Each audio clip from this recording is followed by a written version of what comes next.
Labdien! Atskatīsimies uz notiekošo enerģijas vairumtirgū šī gada 1. jūlija nedēļā.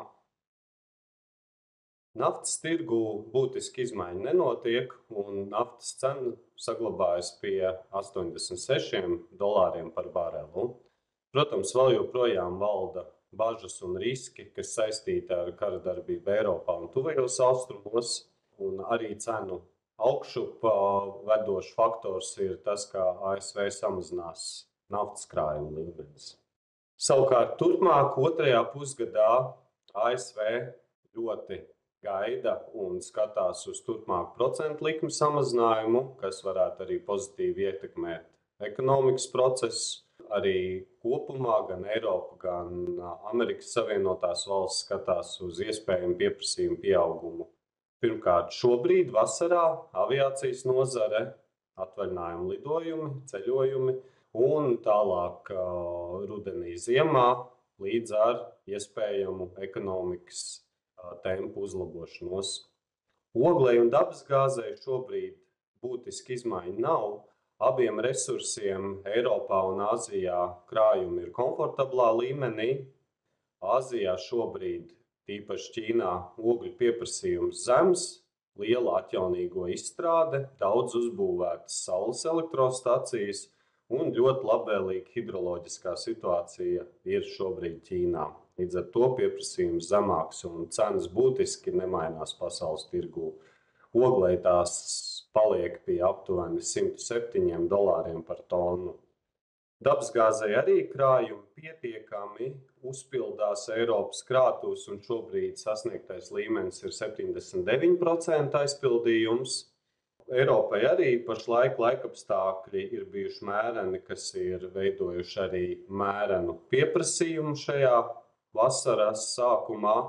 Un turpmāk, protams, Eiropas tirgus diezgan nervozi un bažīgi skatās uz jebkuriem potenciāliem piegāžu traucējumiem, vai tie būtu kādi remonti vai apkopes Norvēģijā, vai viesuļvētru izraisīti pārtraukumi sašķidrinātās dabasgāzes piegādē no Amerikas Savienotām valstīm.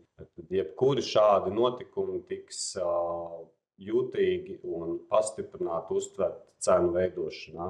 Bet pašlaik nākamā mēneša finanšu cena TTF indeksam ir pie 33 eiro par megavatstundu. Emisijas kvotām pagājušajā nedēļā nedaudz pakāpjās cena, sasniedzot 70 eiro par tonu līmeni. Ir nedaudz pieaudzis rūpniecības pieprasījums un līdz ar to darījumi, kas ļauj šīs izmaksas piefiksēt. Papildus ir neliela neskaidrība tirgū par turpmāko bilanci pēc bezmaksas kvotu piešķiršanas par nākamo gadu katrā no dalību valstīm. Pārējām pie Nord Pool Spot elektroenerģijas tirgus.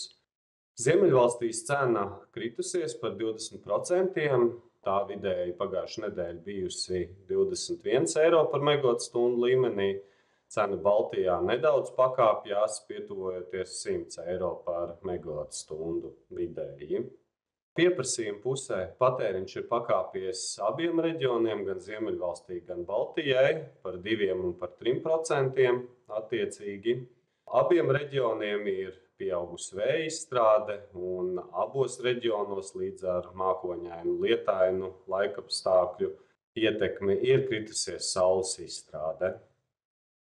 Nākamā gada elektroenerģijas finanšu kontrakti par bāzes piegādi 2025. gadā ar nelielu lejupvērstu izmaiņu. Ziemeļvalstīm cenas ir robežās no 40 līdz 50 eiro par megavatstundu atkarībā no tirdzniecības apgabala. Polijai vēl joprojām nedaudz virs 110 eiro par megavatstundu un Vācija nedaudz virs 90 eiro par megavatstundu. Samērā mierīgi bijusi pagājušā nedēļa. Skatīsimies, kas notiek tirgū arī nākamnedēļ. Pašlaik visu labu!